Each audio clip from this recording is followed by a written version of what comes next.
हाँ जी, ਆਪਾਂ next video ਬਾਰੇ ਗੱਲ ਕਰੀਏ ਤਾਂ dihybrid test cross. Dihybrid ਦੇਖੋ ਇਹਨੇ ਦੋ ਹਾਈਬ੍ਰਿਡ ਲੈ ਲਏ, capital R small R, capital Y small Y, ਅਤੇ ਇਹਦਾ ਟੈਸਟ ਕ੍ਰੋਸ ਕਰਾਤਾ, ਮਤਲਬ small R small Y small Y, ਮਤਲਬ ਇੱਕ ਹਾਈਬ੍ਰਿਡ ਨੂੰ ਇੱਕ ਰਿਸੈਸਿਵ ਦੇ ਨਾਲ ਕਰਾਤਾ। ਤਾਂ ਆਪਣੇ ਕੋਲ ਆਮ ਆਏਗਾ ਵੀ ਫਿਨੋਟਿਪਿਕ ਰੇਸ਼ੋ ਵੀ ਕੀ ਆ ਗਈ, ਜੀਨੋਟਿਪਿਕ ਰੇਸ਼ੋ ਵੀ ਕੀ ਆ ਗਈ।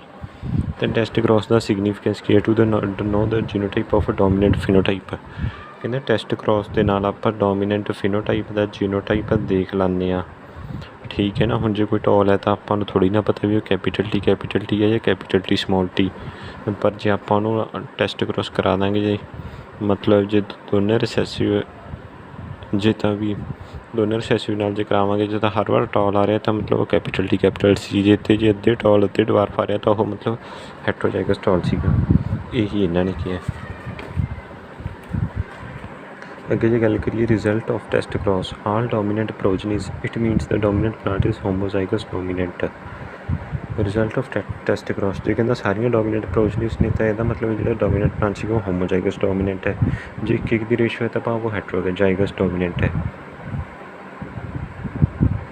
ਅੱਗੇ ਅੰਦਰ ਰੈਸੀਪ੍ਰੋਕਲ ਕ੍ਰੋਸ ਹੈ। ਰੈਸੀਪ੍ਰੋਕਲ ਕ੍ਰੋਸ 'ਚ ਪੜਾਂਗੇ the same cross is repeated by reverting their parents for their trait. ਠੀਕ ਹੈ, ਇੱਕ ਵਾਰ ਕਹਿੰਦਾ ਮੇਲ ਟਾਲ ਲਿੱਤਾ ਸੀਗਾ, ਫੀਮੇਲ ਡਵਾਰਫ ਲਿੱਤੀ ਸੀਗੀ, ਇੱਕ ਵਾਰ ਮੇਲ ਡਵਾਰਫ ਲੈ ਲਿਆ, ਫੀਮੇਲ ਟੋਲ ਲੈ ਲਈ, ਹਰ ਵਾਰ ਟੋਲ ਆ ਰਿਹਾ। ਤਾਂ ਰੈਸੀਪ੍ਰੋਕਲ ਕ੍ਰੋਸ ਤੋਂ ਇਹ ਪਤਾ ਲੱਗਦਾ ਵੀ ਕਈ ਚੀਜ਼ਾਂ ਮਦਰ ਤੋਂ ਆਉਂਦੀਆਂ ਨੇ, ਕਈ ਫਾਦਰ ਤੋਂ। ਜਦੋਂ ਆਪਾਂ ਰੈਸੀਪ੍ਰੋਕਲ ਕ੍ਰੋਸ ਲੈਂਦੇ ਹਾਂ ਤਾਂ ਇਹ ਟਾਲ ਡਵਾਰਫ ਜਦੋਂ ਚੇਂਜ ਹੋ ਜਾਂਦਾ ਤਾਂ ਕਈ ਚੀਜ਼ਾਂ ਵੀ ਚੇਂਜ ਹੋ ਜਾਂਦੀਆਂ ਨੇ। Significance of reciprocal cross, if a result is same it means the gene for the character are located on autosomes। ਜੇ ਤਾਂ ਕਹਿੰਦਾ ਰਿਜ਼ਲਟ ਸੇਮ ਨੇ ਤਾਂ ਇਹਦਾ ਭਾਵ ਹੈਗਾ ਵੀ ਜਿਹੜੇ ਜੀਨ ਨੇ ਉਹ ਕਿੱਥੇ ਲੋਕੇਟਡ ਨੇ, ਉਹ ਆਟੋਸੋਮ 'ਤੇ ਲੋਕੇਟਡ ਨੇ, ਭਾਵ 40 ਕ੍ਰੋਮੋਸੋਮ 'ਤੇ ਲੋਕੇਟਡ ਨੇ। ਜੇ ਰਿਜ਼ਲਟ ਡਿਫਰੈਂਟ ਆਉਂਦੇ ਇਹਦਾ ਮਤਲਬ ਹੈਗਾ ਵੀ ਜੀਨਸ ਜਿਹੜੇ ਪ੍ਰੈਜੈਂਟ ਨੇ ਉਹ ਸਾਈਟੋਪਲਾਜ਼ਮ ਦੇ ਵਿੱਚ ਵੀ ਹੋ ਸਕਦੇ ਨੇ, ਇਨ ਮਾਈਟੋਕੌਂਡਰੀਆ ਔਰ ਪਲਾਸਟਿਡ। If results are different it means maybe the genes are present in cytoplasm, ਵੀ ਜਾਂ ਤਾਂ ਜੀਨ ਸਾਈਟੋਪਲਾਜ਼ਮ 'ਚ ਨੇ ਕਿਉਂਕਿ ਸਾਈਟੋਪਲਾਜ਼ਮ ਮਾਂ ਤੋਂ ਆਉਂਦਾ, ਮਾਈਟੋਕੌਂਡਰੀਆ ਜਾਂ ਪਲਾਸਟਿਡ 'ਚ ਵੀ ਹੋ ਸਕਦੇ ਨੇ। Maybe the genes are present in nucleus but in XX chromosome, ਜਾਂ ਜੀਨ ਕਹਿੰਦਾ ਨਿਊਕਲੀਅਸ ਦੇ ਵਿੱਚ ਹੋ ਸਕਦੇ ਨੇ ਕਿਹਦੇ X ਕ੍ਰੋਮੋਸੋਮ, ਜਿਹਨੂੰ ਸੈਕਸ ਕ੍ਰੋਮੋਸੋਮ ਵੀ ਕਹਿੰਦੇ ਨੇ। ਤਾਂ ਇਹ ਆਪਾਂ ਨੂੰ ਰੈਸੀਪ੍ਰੋਕਲ ਕ੍ਰੋਸ ਤੋਂ ਬਾਅਦ ਹੀ ਪਤਾ ਲੱਗੂ। Origin of alternative farms of jean for purple colour, mRNA ਬਣਾਊ, mRNA ਤੋਂ ਪ੍ਰੋਟੀਨ ਬਣੂ, ਪ੍ਰੋਟੀਨ ਜਾਂ ਇੰਜਾਈਮ ਸਬਸਟ੍ਰੇਟ ਨੂੰ ਕਿਹ 'ਚ ਕਨਵਰਟ ਕਰ ਦੂ, ਪ੍ਰੋਡਕਟ ਦੇ ਵਿੱਚ ਪਰਪਲ ਪਿਗਮੈਂਟ, ਪਰਪਲ ਕਲਰ ਆ ਜੂ ਫੁੱਲ ਦਾ। ਤਾਂ origin of alternative farms of jean. ਤਾਂ ਅੱਗੇ ਆਪਾਂ ਜੋ ਵੀ ਪੜਾਂਗੇ ਮੈਨੂੰ ਤਾਂ ਸਮਝ ਨਹੀਂ ਆਇਆ। Jean for purple flower colour ਹੈ, ਉਹ ਤੋਂ mRNA ਬਣਿਆ, ਉੱਥੋਂ ਪ੍ਰੋਟੀਨ ਬਣ ਗਿਆ, ਇੰਜਾਈਮ ਬਣ ਗਿਆ, ਉਹਨੇ ਸਬਸਟ੍ਰੇਟ ਨੂੰ ਪ੍ਰੋਡਕਟ ਦੇ ਵਿੱਚ ਕਨਵਰਟ ਕਰਤਾ, ਪ੍ਰੋਡਕਟ ਹੁਣ ਪਰਪਲ ਪਿਗਮੈਂਟ ਬਣ ਗਿਆ, ਜਿੱਥੋਂ ਪਰਪਲ ਕਲਰ ਦਾ ਫਲਾਰ ਬਣ ਗਿਆ। ਤਾਂ ਆਲਟਰਨੇਟਿਵ ਫਾਰਮ ਆਫ ਜੀਨ ਬਣ ਗਿਆ ਨਾ ਵੀ ਜਾਂ ਤਾਂ ਫਲਾਰ ਵਾਈਟ ਕਲਰ ਦਾ ਹੋਊਗਾ ਜਾਂ ਪਰਪਲ ਕਲਰ ਦਾ। ਹੁਣ ਇਹ ਕਿਵੇਂ ਡਿਸਾਈਡ ਹੋਊਗਾ? ਪਰਪਲ ਕਲਰ ਦਾ ਹੋਊਗਾ ਤਾਂ ਉਹ ਜੀਨ ਦੇ ਅਕੋਰਡਿੰਗ ਸਮਝਾਇਆ ਹੋਇਆ ਵੀ ਜੀਨ ਤੋਂ ਬਣੂਗਾ mRNA ਤੋਂ ਪ੍ਰੋਟੀਨ ਜਾਂ ਇੰਜਾਈਮ, ਉਹ ਇੰਜਾਈਮ ਕੀ ਕਰੂ, ਸਬਸਟ੍ਰੇਟ ਨੂੰ ਪ੍ਰੋਡਕਟ ਦੇ ਵਿੱਚ ਕਨਵਰਟ ਕਰ ਦੂ, ਜਿਹਦੇ ਕਰਕੇ ਉਹ ਪਿਗਮੈਂਟ ਫਲਾਵਰ ਦਾ ਕਲਰ ਕੀ ਹੋ ਜੂ, ਪਰਪਲ। ਅੱਗੇ ਆਉਂਦਾ ਨੋਰਮਲ ਜੀਨ ਜਾਂ ਵਾਈਲਡ ਜੀਨ ਜਾਂ dominant gene. Is responsible for the appearance of a normal phenotype of the character. ਕਹਿੰਦਾ ਨੋਰਮਲ ਜੀਨ ਹੋ ਗਿਆ ਜਾਂ ਵਾਈਲਡ ਜੀਨ ਹੋ ਗਿਆ ਜਾਂ ਡੋਮੀਨੈਂਟ ਜੀਨ ਹੋ ਗਿਆ, ਇਹ ਰਿਸਪੋਂਸੀਬਲ ਹੁੰਦਾ ਹੈ appearance of a normal phenotype. Normal phenotype ਦੇ ਲਈ ਕੌਣ ਰਿਸਪੋਂਸੀਬਲ ਹੈ? Normal gene is responsible for the appearance of normal phenotype of the character। example purple color of a flower, ਜਿਵੇਂ ਕਿ ਕਹਿੰਦਾ ਫਲਾਵਰ ਦਾ ਪਰਪਲ ਕਲਰ। ਹਾਂ ਕੀ ਇਹ gene of flower colour modification in gene. Normal enzyme formed substrate ਤੋਂ product ਬਣੂ, purple pigment product ਤੋਂ normal phenotype ਦਾ purple colour of flower. Modified form of gene is equal to wild ਜਾਂ normal gene. ਹੁਣ ਆਪਾਂ ਗੱਲ ਕਰੀਏ normal gene ਜਾਂ ਵਾਈਲਡਲੀ ਜੀਨ ਜਾਂ dominant gene. Is responsible for the appearance of a normal phenotype. ਵੀ ਕਹਿੰਦੇ ਨੋਰਮਲ ਜੀਨ ਹੈ ਤਾਂ ਨੋਰਮਲ ਅਪੀਅਰੈਂਸ ਦਊਗਾ ਫਿਨੋਟਾਈਪ ਦੀ of character. Example purple colour of flower, ਜਿਵੇਂ ਕਿ ਕਹਿੰਦਾ ਫੁੱਲ ਦਾ ਪਰਪਲ ਕਲਰ ਹੈ ਤਾਂ ਨੋਰਮਲ ਜੀਨ ਉਹਨੂੰ ਵਾਈਲਡਲੀ ਜੀਨ ਜਾਂ ਡੋਮੀਨੈਂਟ ਜੀਨ ਵੀ ਕਹਿ ਦਿੰਦੇ ਨੇ, ਵੀ ਉਹਨੇ ਪਰਪਲ ਕਲਰ ਦਾ ਰੰਗ ਦਿੱਤਾ। ਵੀ gene of flower colour modification of gene ਹੋ ਸਕਦੀ ਹੈ, ਕਿਵੇਂ ਹੋ ਸਕਦੀ ਹੈ? Normal enzyme formed. ਵੀ ਹੁਣ ਜੇ ਜੀਨ 'ਚ ਮੋਡੀਫਿਕੇਸ਼ਨ ਹੋਵੇ ਤਾਂ ਕੀ ਹੋ ਸਕਦਾ ਹੈ? ਇੱਕ ਤਾਂ ਵੀ ਉਹ ਨੋਰਮਲ ਇੰਜਾਈਮ ਬਣਾਈ ਆ ਵੀ ਸਬਸਟ੍ਰੇਟ ਤੋਂ ਪ੍ਰੋਡਕਟ ਤੋਂ ਅੱਗੇ ਨੋਰਮਲ ਫਿਨੋਟਾਈਪ ਦਾ ਬਣੀ ਆ, ਵੀ ਮੋਡੀਫਿਕੇਸ਼ਨ ਹੋਊਗੀ ਵੀ ਤਾਂ ਵੀ ਪਰਪਲ ਹੀ ਬਣਾ ਰਿਹਾ ਹੈ। ਇੱਕ ਕੀ ਹੋ ਰਿਹਾ? Modified form of gene is equal to wild ਜਾਂ ਨੋਰਮਲ ਜੀਨ। ਵੀ ਜਾਂ ਤਾਂ ਉਹ ਵਾਈਲਡ ਜਾਂ ਨੋਰਮਲ ਜੀਨ ਦੇ ਵਿੱਚ ਉਹ ਤਬਦੀਲ ਹੋ ਜੇ, ਜਾਂ ਨੋਨ ਫੰਕਸ਼ਨਲ ਜੀਨ ਹੋ ਜਾਵੇ, ਇਹ ਹੋ ਜਾਵੇ ਮੋਡੀਫਿਕੇਸ਼ਨ ਤੋਂ ਬਾਅਦ ਇਹ ਉਹ ਜੀਨ ਬਣ ਜੇ ਜਿਹੜਾ ਪਰਪਲ ਕਲਰ ਹੀ ਨਾ ਬਣਾ ਸਕੇ, ਜਾਂ ਇਹ ਕੋਈ ਐਂਜ਼ਾਈਮ ਹੀ ਨਾ ਬਣਾਵੇ, ਮਤਲਬ ਸਬਸਟ੍ਰੇਟ ਦਾ ਪ੍ਰੋਡਕਟ ਨਾ ਬਣੇ। ਨੋ ਕਲਰ ਪਿਗਮੈਂਟ ਫਲਾਵਰ ਕਲਰਲੈਸ ਹੋਊਗਾ ਜਾਂ ਵਾਈਟ, ਇਹ ਵੀ ਮੋਡੀਫਾਈਡ ਫਾਰਮ ਆਫ ਜੀਨ ਹੈ, ਇਸ ਕਾਲਡ ਰਿਸੈਸਿਵ ਅਲੀਲ ਹੈ। ਅੱਗੇ ਆਉਂਦਾ ਜੀਨ ਇੰਟਰੈਕਸ਼ਨ, ਆਪਾਂ ਪੜ੍ਹਦੇ ਹਾਂ ਜੀਨ ਇੰਟਰੈਕਸ਼ਨ।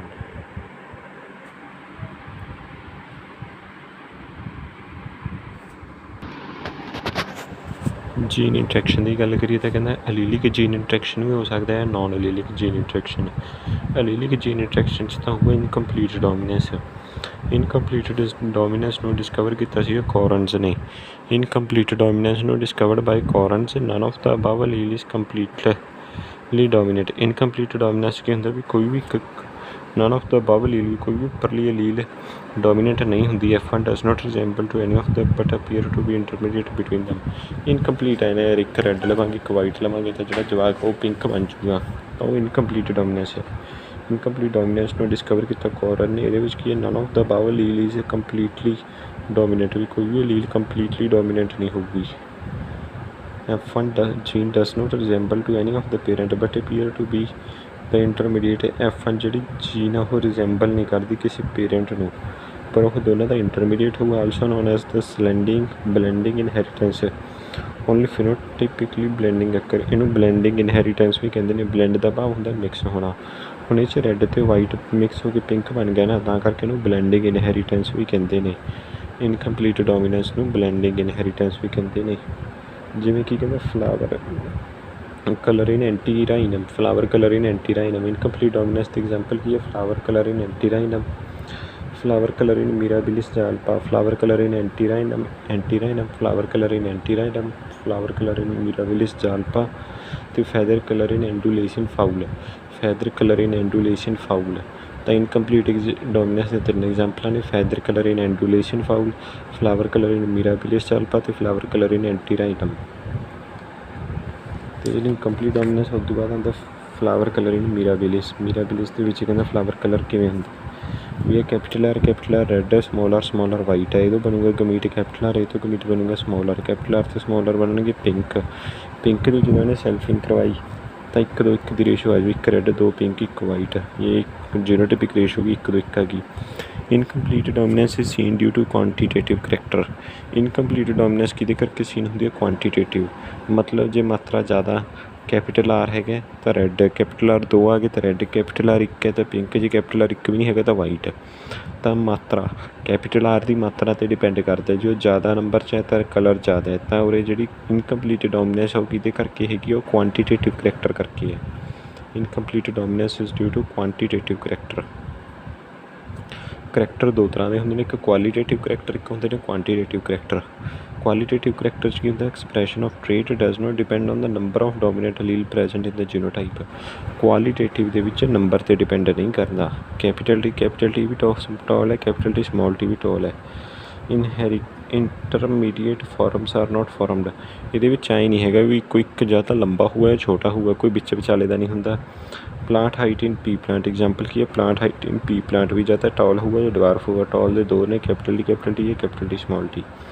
ਅੱਗੇ ਆਉਂਦਾ quantitative character, expression of the trait depend on number of dominant allele present in the genotype ਹੈ। ਕੁਆਂਟੀਟੇਟਿਵ ਕਰੈਕਟਰ ਦੇ ਵਿੱਚ ਕੀ ਹੁੰਦਾ, ਕਹਿੰਦਾ ਐਕਸਪ੍ਰੈਸ਼ਨ ਆਫ ਟ੍ਰੇਟ, ਵੀ ਟ੍ਰੇਟ ਦਾ ਐਕਸਪ੍ਰੈਸ ਕਰਨਾ ਹੈ, depend on the number of dominant allele. Dominant allele ਜ਼ਿਆਦਾ ਤਾਂ ਉਹ ਜ਼ਿਆਦਾ ਐਕਸਪ੍ਰੈਸ ਕਰੂ, depend on the number of dominant allele present in the genotype. Capital R red ਹੈ, capital R small R pink ਹੈ। ਇੰਟਰਮੀਡੀਏਟ ਇਨਕੰਪਲੀਟ ਡੋਮੀਨੈਂਸ ਦੇ ਵਿੱਚ intermediate trait ਹੁੰਦੇ ਨੇ। ਇਨਕੰਪਲੀਟ ਡੋਮੀਨੈਂਸ ਦੇ ਵਿੱਚ ਇੰਟਰਮੀਡੀਏਟ ਟ੍ਰੇਟ ਹੁੰਦੇ ਨੇ। Flower colour in Mirabilis, capital R red ਹੈ, capital R small R pink ਹੈ, ਸਮਾਲ ਆਰ ਵਾਈਟ ਹੈ। ਅੱਗੇ ਆਉਂਦਾ codominance, both the alleles are dominant. Codominance ਦੇ ਵਿੱਚ ਕੀ ਹੈ, ਕਹਿੰਦਾ ਜੇ ਦੋਨੇ ਅਲੀਲ ਡੋਮੀਨੈਂਟ ਹੋਣ। In the heterozygous individual both parental trait appear at the same time in same individual. ਹੁਣ ਜਿਵੇਂ ਦੋਸਤੋ ਇੱਕ ਚਿੱਟੀ ਗਾਂ ਹੈ ਅਤੇ ਇੱਕ ਕਾਲੀ ਗਊ ਹੈ, ਜੋ ਦੋਨਾਂ ਦੀ ਬਰੀਡ ਬਣਾਉਂਦੇ ਨੇ ਤਾਂ ਕਈ ਵਾਰ ਇਹ ਜਿਹੀ ਗਊ ਬਣਦੀ ਹੈ ਜਿਹਦੀ ਹੁੰਦੀ ਤਾਂ ਚਿੱਟੇ ਰੰਗ ਦੀ ਹੈ ਪਰ ਉਹ 'ਤੇ ਕਾਲੇ ਧੱਬੇ ਹੁੰਦੇ ਨੇ, ਤਾਂ ਉਹ 'ਤੇ ਚਿੱਟਾ ਰੰਗ ਵੀ ਉਹ 'ਤੇ ਕਾਲਾ ਰੰਗ ਵੀ ਹੈ, ਤਾਂ ਉਹਨੂੰ ਕੋਡੋਮੀਨਸ ਕਹਿੰਦੇ ਨੇ। ਭਾਵ ਜਿੱਥੇ ਦੋਨੇ ਅਲੀਲ ਹੈਗੇ ਨੇ ਡੋਮੀਨੈਂਟ ਨੇ, ਇੰਟਰਮੀਡੀਏਟ ਦੇ ਦੋਨਾਂ ਰੰਗਾਂ ਦੇ ਧੱਬੇ ਬਣ ਜਾਂਦੇ ਹਨ। ਜਿਹੜਾ ਇੰਟਰਮੀਡੀਏਟ ਉਹਦੇ ਦੋਨਾਂ ਰੰਗਾਂ ਦੇ ਧੱਬੇ ਬਣ ਜਾਂਦੇ ਨੇ। In the heterozygous individual both parental trait appear at the same time in same individual. Heterozygous ਜਿਹੜਾ ਇੰਡੀਵਿਜੂਅਲ ਹੈ ਵੀ ਕਾਲਾ ਪੇਰੈਂਟ ਇੱਕ ਗੋਰਾ ਪੇਰੈਂਟ ਹੈ, ਉਹ ਹੈਟਰੋਜ਼ਾਈਗਸ ਇੰਡੀਵਿਜੂਅਲ ਬਣੂਗਾ, ਉਹਦੇ ਵਿੱਚ ਦੋਨਾਂ ਦੇ ਟ੍ਰੇਟ ਹੋਣਗੇ ਸੇਮ ਟਾਈਮ 'ਤੇ ਉਹ ਇੰਡੀਵਿਜੂਅਲ ਦੇ ਵਿੱਚ। ਇਹਨੂੰ ਮੋਜ਼ੈਕ ਇਨਹੈਰੀਟੈਂਸ ਵੀ ਕਹਿੰਦੇ ਨੇ। ਇਹਨੂੰ ਕੀ ਕਹਿੰਦੇ ਨੇ? Mosaic inheritance, also known as mosaic inheritance. Example coat colour in cattle. ਆਪਾਂ ਨੂੰ ਪੱਕਾ ਹੀ ਪਤਾ ਯਾਰ ਕੋਟ ਕਲਰ ਇਨ ਕੈਟਲ ਵੀ ਗਊਆਂ ਦੇ ਵਿੱਚ ਜਿਹੜਾ ਰੰਗ ਹੁੰਦਾ ਹੈ, ਏ B blood group in human, A B blood group in human. ਆਪਣੇ ਵਿੱਚ ਏ ਵੀ ਡੋਮੀਨੈਂਟ ਹੈ, ਬੀ ਵੀ ਡੋਮੀਨੈਂਟ ਹੈ, ਇਸ ਕਰਕੇ ਆਪਣੇ ਬਲੱਡ ਗਰੁੱਪ ਹੁੰਦਾ ਹੈ A B. Sickle cell anaemia ਇਹ ਅੱਗੇ ਸਮਝ ਆਵੇਗਾ। ਸਿਕਲ ਸੈੱਲ ਅਨੀਮੀਆ ਵੀ ਕੋਡੋਮੀਨਸ ਦੀ ਐਗਜ਼ਾਮਪਲ, ਇੱਕ ਵਾਰ ਇੰਨਾ ਯਾਦ ਰੱਖੋ, ਬਾਕੀ ਆਪਾਂ ਅੱਗੇ ਦੇਖਦੇ ਹਾਂ। ਅੱਗੇ ਆਉਂਦਾ ਕੋਟ ਕਲਰ ਇਨ ਕੈਟਲਸ, ਵੀ ਜਿਹੜੀਆਂ ਕੈਟਲਸ ਨੇ ਉਹਨਾਂ ਦੇ ਵਿੱਚ ਕੋਟ ਕਲਰ ਕਿਵੇਂ ਦਿਖਦੇ ਨੇ। ਬਲੈਕ ਦਾ ਹੋ ਗਿਆ ਕੈਪੀਟਲ ਆਰ, ਵਾਈਟ ਦਾ ਹੋ ਗਿਆ ਕੈਪੀਟਲ R2, ਦੋਨਾਂ ਨੂੰ ਮਿਕਸ ਕਰਾ ਦਿਓ ਤਾਂ ਆ ਗਿਆ R1, ਇਹਨੂੰ ਰੋਨ ਕਹਿੰਦੇ ਨੇ। ਭਾਵ ਇੰਟਰਮੀਡੀਏਟ ਜਿਸ ਵਿੱਚ ਦੋਨਾਂ ਰੰਗਾਂ ਦੇ ਧੱਬੇ ਹੋਣ। ਵੀ ਰੋਨ ਕੀ ਹੈ? ਵੀ ਉਹ ਇੰਟਰਮੀਡੀਏਟ ਜਿਹਦੇ 'ਚ ਦੋਨਾਂ ਰੰਗਾਂ ਦੇ ਧੱਬੇ ਨੇ, ਬਾਅਦ 'ਚ ਉਹਨਾਂ ਨੂੰ ਕ੍ਰੋਸਿੰਗ ਕਰਾ ਤੇ ਇੱਕ ਬਲੈਕ ਆ ਗਿਆ, ਦੋ ਰੋਨ ਆ ਗਏ, ਫਿਰ ਵਾਈਟ ਆ ਗਿਆ, ਤਾਂ ਇਹ ਕੋਡੋਮੀਨਸ ਹੈਗੀ ਹੈ। ਐਗਜ਼ਾਮਪਲਾਂ ਯਾਦ ਕਰ ਲਓ, coat colour in cattle, A B blood group in human ਅਤੇ ਸਿਕਲ ਸੈੱਲ ਅਨੀਮੀਆ, ਜਿਹੜਾ ਕਿ ਆਪਾਂ ਅੱਗੇ ਪੜ੍ਹਾਂਗੇ। ਕਿਹਦੇ ਐਗਜ਼ਾਮਪਲ ਨੇ? ਕੋਡੋਮੀਨਸ ਦੇ। ਅੱਗੇ ਆਉਂਦਾ multiple allele, more than 2 allele of a gene are found. Multiple allele 'ਚ ਕੀ ਹੁੰਦਾ ਵੀ ਇੱਕ ਜੀਨ ਦੇ ਇੱਕ ਤੋਂ ਵੱਧ, more than 2 allele of a gene, ਇੱਕ ਜੀਨ ਦੇ 2 ਤੋਂ ਵੱਧ ਅਲੀਲ ਹੁੰਦੇ ਨੇ। Population study is essential to find out the existence of a multiple allele because in a single individual there is only 2 identical locus of a gene on homologous chromosome। ਇਹਦੀ ਪਹਿਲਾਂ ਮੈਂ ਤੁਹਾਨੂੰ ਐਗਜ਼ਾਮਪਲ ਦੱਸਦਾ। ਜਿਵੇਂ ਕਿ ਕਹਿੰਦੇ ਏ B blood group in human ਹੈ, ਉਹ 'ਚ ਕਹਿੰਦਾ ਇੱਕ ਏ ਵੀ ਹੁੰਦਾ, ਇੱਕ ਬੀ ਵੀ ਹੁੰਦਾ, ਇੱਕ ਓ ਵੀ ਹੁੰਦਾ। ਅਤੇ ਜੇ ਆਪਾਂ ਇੱਕ ਜਣੇ 'ਚ ਪੜ੍ਹੀਏ ਉਹ 'ਚ ਜਾਂ ਤਾਂ ਏ 'ਤੇ ਬੀ ਹੋਊ, ਜਾਂ ਬੀ 'ਤੇ ਓ ਹੋਊ, ਜਾਂ ਏ 'ਤੇ ਓ ਹੋਊ, ਤਿੰਨੇ ਇਕੱਠੇ ਨਹੀਂ ਹੋਣੇ। ਤਾਂ ਤਿੰਨੇ ਜੇ ਇਕੱਠਿਆਂ ਨੂੰ ਸਟੱਡੀ ਕਰਨਾ ਤਾਂ ਆਪਾਂ ਨੂੰ ਇੱਕ ਤੋਂ ਵੱਧ ਜਣੇ 'ਤੇ ਸਟੱਡੀ ਕਰਨਾ ਪਊਗਾ। ਤਾਂ ਇਹ 'ਚ ਪੋਪੂਲੇਸ਼ਨ ਸਟੱਡੀ ਐਸੈਂਸ਼ੀਅਲ ਹੋ ਜਾਂਦੀ ਹੈ to find out the existence of a multiple allele. Multiple allele ਦੀ ਐਗਜ਼ਿਸਟੈਂਸ ਨੂੰ ਦੇਖਣ ਦੇ ਲਈ ਪਾਪੂਲੇਸ਼ਨ ਸਟੱਡੀ ਐਸੈਂਸ਼ੀਅਲ ਹੋ ਜਾਂਦੀ ਹੈ, because in a single individual, ਕਿਉਂਕਿ ਕਹਿੰਦੇ ਇੱਕ ਸਿੰਗਲ ਇੰਡੀਵਿਜੂਅਲ ਦੇ ਵਿੱਚ there is only 2 identical locus of gene on homologous chromosome. Homologous chromosome 'ਤੇ 2 ਹੀ ਹੁੰਦੇ ਨੇ। therefore only 2 alleles of a gene can be present in one individual। ਇਸ ਕਰਕੇ ਕਹਿੰਦਾ ਓਨਲੀ 2 ਅਲੀਲ, 2 ਹੀ ਅਲੀਲ ਪਾਈਆਂ ਜਾਂਦੀਆਂ ਨੇ ਜੀਨ ਦੀਆਂ। ਜੀਨ ਦੀਆਂ ਕਿੰਨੀਆਂ ਪਾਈਆਂ ਜਾਂਦੀਆਂ ਨੇ? 2 allele can be present in one individual, ਇੱਕ ਇੰਡੀਵਿਜੂਅਲ ਦੇ ਵਿੱਚ। New allele of a gene arise from mutation ਜਾਂ ਮੋਡੀਫਿਕੇਸ਼ਨ। ਕਿਸੇ ਪੁਰਾਣੇ ਜੀਨ ਦੀ ਨਿਊ ਅਲੀਲ ਕਿਵੇਂ ਬਣਦੀ ਹੈ? ਕਹਿੰਦਾ ਮਿਊਟੇਸ਼ਨ ਜਾਂ modification. New alleles of a gene arise, ਕਹਿੰਦਾ ਨਵੀਆਂ ਅਲੀਲ ਜੀਨ ਦੀਆਂ ਅਰਾਈਜ਼ ਹੁੰਦੀਆਂ ਨੇ ਫਰੋਮ ਮਿਊਟੇਸ਼ਨ ਜਾਂ modification. A new modified form of a gene is considered as a new allele only if its frequency in the population is greater than 0.01। ਇੱਕ ਨਵੀਂ modified form of jean ਨੂੰ ਆਪਾਂ ਅਲੀਲ ਉਦੋਂ consider ਕਰਦੇ ਹਾਂ ਜਦੋਂ ਉਹਦੀ ਫ੍ਰੀਕੁਐਂਸੀ ਗ੍ਰੇਟਰ ਦੈਨ 0.01 ਹੋਵੇ। A new modified form of a gene is considered as a new allele। ਵੀ ਇੱਕ ਨਵੇਂ ਮੋਡੀਫਾਈਡ ਫਾਰਮ ਆਫ ਜੀਨ ਨੂੰ ਅਲੀਲ ਆਪਾਂ ਉਦੋਂ ਮੰਨਦੇ ਹਾਂ ਜਦੋਂ ਉਹਦੀ ਫ੍ਰੀਕੁਐਂਸੀ 0.01 ਤੋਂ ਵੱਧ ਹੋਵੇ।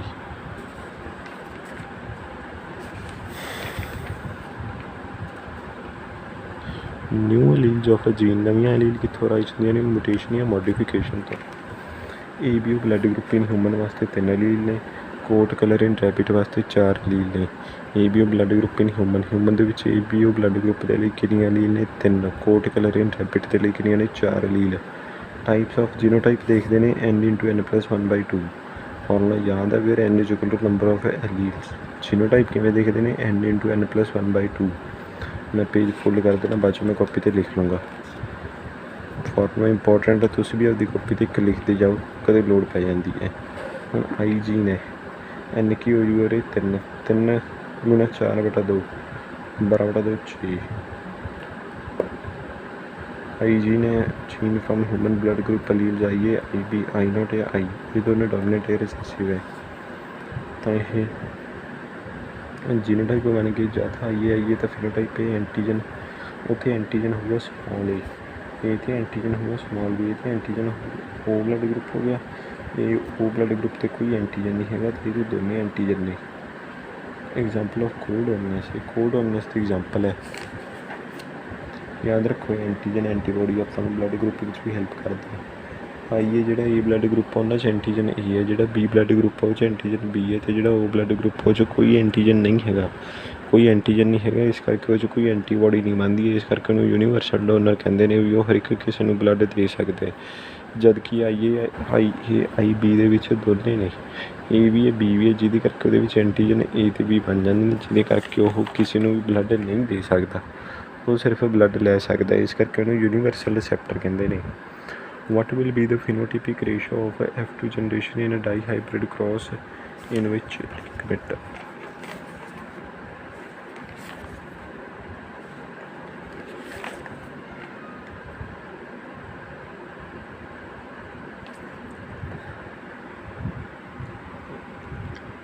ਕਹਿੰਦਾ what will be the phenotypic ratio of F2 generation in a dihybrid cross in which one character shows complete dominance।